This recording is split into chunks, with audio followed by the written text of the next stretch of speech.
intelektual dan monumental, diduga memang gua ini sudah ada dan dibangun pada masa Medang ya, bersamaan dengan Jonotundo dalam kemudian menata pertanian sekitar sini, membuat saluran-saluran air, atau juga mungkin cerita tutur yang berkembang di tengah-tengah masyarakat adalah pertapaan Pangeran Diponegoro. Namun di balik sejarahnya, kita bersama Mbak Titi akan menyibak segi-segi mistis, segi-segi gaib, dan segi-segi penunggunya, yang ini merupakan bagian integral dari kehidupan rakyat kecil, kehidupan masyarakat pedesaan. Gitu Mbak Titi ya. Coba Mbak Titi, kita memasuki area gaib ini, kita terlebih dahulu biasanya sowan dulu Mbak Titi ya.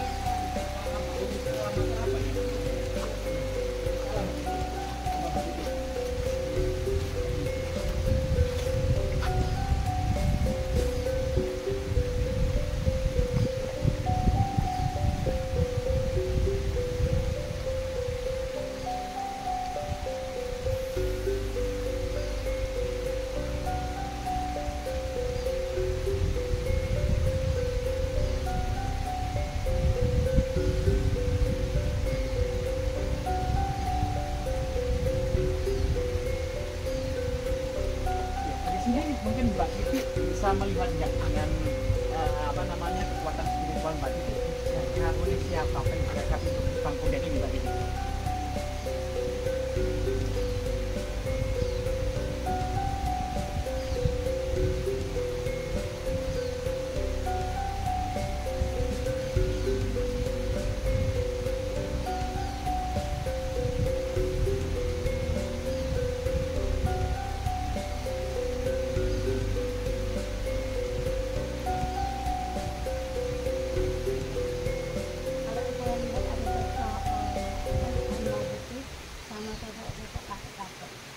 Jadi kakek-kakek dan harimau putih itu menyambut kita ya, masuki gerbang ini Mbak Titi ya. Dan kita dipersilakan untuk masuk Mbak Titi ya. Monggo-monggo teman-teman, kita dipersilakan untuk masuk. Jadi cahaya temaram ya, dibawah indahnya bunga angsoka. Jadi bunga angsoka yang berbunga lebat berwarna oranye ya Mbak Titi ya. Nah, kita sowan kembang naga terlebih dahulu Mbak Titi ya. Mbak Titi Mbak Titi, ada tangga yang sudah dibuat sedemikian rupa, penuh dengan keindahan taman-taman aura surgawi ya Mbak Titi. Nah, kita coba sowan ke Mbak Naga. Di sini arsitekturnya cukup luar biasa ya, penuh dengan ketenangan, cita rasa keindahan dan alam Nusantara yang natural, berbatu, bersungai-sungai, bersumber-sumber yang ternyata bertaman-taman, serta kemudian banyak sekali gentong ya, gentong, ular naga, pusaka, dan lain sebagainya ini. Nah, ini. Jadi cerita tutur yang berkembang di masyarakat selain juga dinamakan sebuah dorongan, juga diduga bahwa ini dijaga oleh sosok ular naga Antaboga Prabu Anggengdarma. Dari cerita Anggengdarma ini muncul ya dalam kitab Tantri Kamandaka, yang dijelaskan bahwasanya suatu ketika Prabu Anggengdarma ini berburu di dalam hutan, bertemu dengan ular naga gini yang berselingkuh melilit-lilit dengan ular tampar. Ini merupakan dalam filosofinya, dalam kasta naga atau kasta Brahmana ini ya, ini tidak boleh kemudian bercampur atau menikah atau berhubungan apapun dalam hal kemudian seksualitas dengan ular tampar, lambang kaum Sudra ya, karena ini bisa kemudian mempengaruhi kondisi yang bisa dikeluarkan dari kasta atau dikelompokkan dalam paria mleca tuca, di luar kasta 4 yang mulia, yaitu Brahmana, Kesatria, Waisa, dan Sudra. Kemudian naga gini ini ternyata kemudian memiliki motif jahat, sehingga dia bercerita kepada ayahnya mau hendak dilakukan asusila oleh Prabu Anggengdarma, sehingga kemudian naga raja sebagai guru dari Prabu Anggengdarma ini marah. Kemudian konfirmasi kepada Prabu Anggengdarma, ternyata kemudian yang terjadi adalah bahwasanya naga raja ini mengetahui duduk permasalahannya ya, sehingga kemudian mengajari Prabu Anggengdarma bisa berkomunikasi dengan hewan-hewan, mampu mendengarkan percakapan hewan-hewan, sehingga kemudian suatu ketika istrinya itu kemudian menagih sumpah janji setianya gitu ya, tidak boleh merahasiakan karena ilmu ini rahasia dari gurunya. Prabu Anggengdarma tidak mau menceritakan, sehingga kemudian istrinya pun bersumpah bahwasanya menagih janji setia dari Prabu Anggengdarma. Istrinya ini kemudian terjun ke dalam kobaran api sati sehingga agar diikuti oleh suaminya sang raja. Namun kemudian sang raja melihat percakapan 2 ekor kambing yang mengatakan, ya bodoh sekali raja ini, daripada kemudian mengurusi rakyat banyak, negaranya lebih fokus menuruti 1 orang istrinya saja.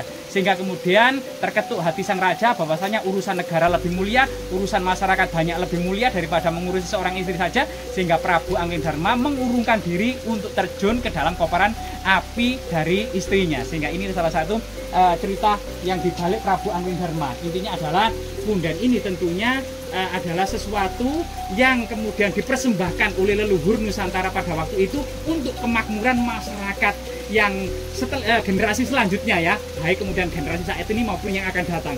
Kita akan melanjutkan bersama Mbak Tivi ya, menuju ke gua yang tentunya gua ini bukan gua alami, sebuah gua menembus bukit cadas yang sangat keras guna mengalirkan air yang dijaga Prabu Anggridharma, Nagaraja Antaboga Prabu Anggridharma tersebut itu ya. Ini sebuah filosofi yang sangat luar biasa sekali dalam memikirkan urusan rakyat banyak gitu ya, tentang budaya itu. Ya Mbak Titi, di sini melihat apa Mbak Titi?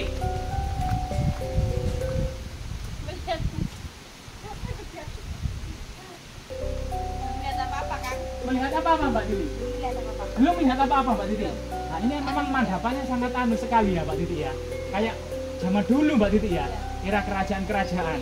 Kita lanjutkan teman-teman menuju sebuah gua yang diyakini masyarakat sebagai gua pertapaan Diponegoro, termasuk kemudian sebagai kemudian dijaga oleh Nagaraja Antaboga Prabu Anggridharma.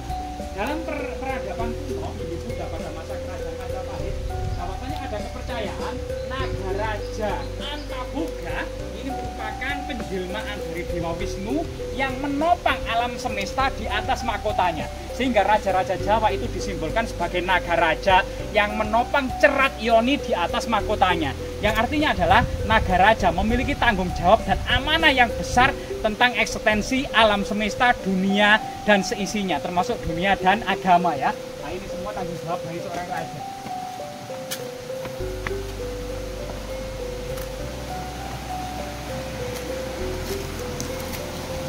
Jadi teman-teman mungkin bisa dipersiapkan untuk menyusuri gua yang sangat luar biasa sekali ini ya.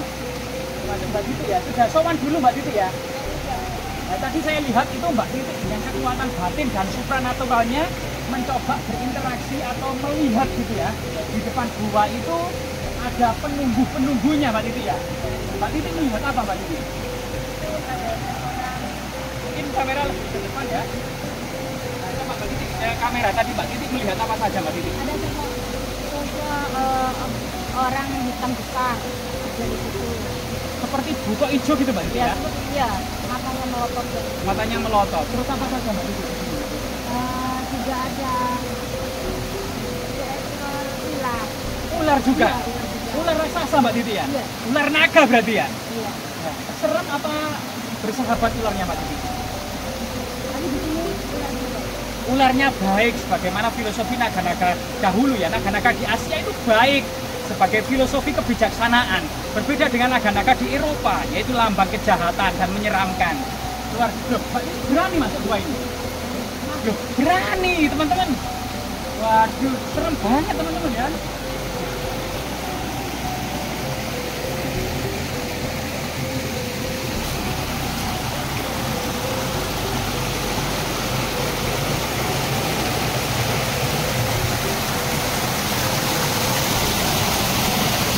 Mbak Titi ya, kondisinya memang seperti ini Mbak Titi. Ini lihat apa ini Mbak Titi? Banyak sekali perdukaan Mbak Titi, yang artinya memang masih digunakan masyarakat sebagai situs religi Mbak Titi ya. Ada perdukaan tepat di lubang ini Mbak Titi. Ada kotoran-kotoran hewan di dalam Mbak Titi. Dijembati apa sih? Hewan apa? Kelelawar. Kelelawar ya Mbak Titi ya. Kelelawar. Ini gimana ini? Saya yang duluan apa Mbak Titi yang duluan? Saya duluan ya? Iyalah. Nah, jadi teman-teman kondisinya ini sangat menyeramkan teman-teman. Coba kita masuk. Sempit gitu kan? Iya. Sempit, Iya. Iya, yang sempit. tapi sempit keras. Maksud Gimana yang ini keras Mbak? yang batu. Kerasukan. Ya, jadi ini ternyata semacam apa ya, gunung cadas yang sangat keras yang diduga dipahat oleh leluhur ya pada masa kerajaan. Kemungkinan guna untuk apa ini Mbak Titi? Wah, kayu. Kayu Mbak Titi. Oh, Mbak Titi mengejutkan Mbak Titi. Iya. Tak kira anak ular. Berani nggak Mbak Titi ini Mbak Titi? Ayo. Jadi teman-teman kita Jalan-jalan kan memberanikan diri kecepit kok. masuk ke dalam cepitan gua yang sangat luar biasa sekali ini gitu ya. Ke dalam lagi. Dalam kan. Dalam. Airnya loh. Airnya lumayan dangkal karena ini musim kemarau gitu ya. Yang memang air ini sangat dibutuhkan untuk irigasi pertanian masyarakat yang ada di bawahnya ya. Semacam bahkan penunggu-penunggunya ini menurut cerita tutur masyarakat itu adalah seorang yang loman. Artinya ketika banyak orang berdoa di sini memohon kemudahan-kemudahan ketika hajatan itu mudah dikabulkan Mbak Titi di sini Mbak Titi. Iya, Karena katanya. sekali lagi memang ini adalah jejak-jejak leluhur kita dalam memahat gunung untuk dijadikan sebuah sungai irigasi ya, atau pada masa kuno disebut dengan gua Dawuan. Namun cerita tutur yang berkembang di masyarakat adalah gua pertapaan dari Pangeran Diponegoro. Mbak Titi, di depan kita itu ada penjaganya Mbak Titi. Iya. Apa Mbak Titi ini Mbak Titi? Kata. Kata raksasa Mbak Titi. Iya. Loh, apa ini Mbak Titi? Kelar. Ya teman-teman mungkin agak ke depan ya. Dan coba kita mengeksplor yang bagian tengah di sini yang juga ada semacam situs pertapaan. Permisi Mbak Kata. Permisi Mbak Kata. Permisi Mbak Kata ya. Permisi Mbak Kata. Permisi Mbak Kata.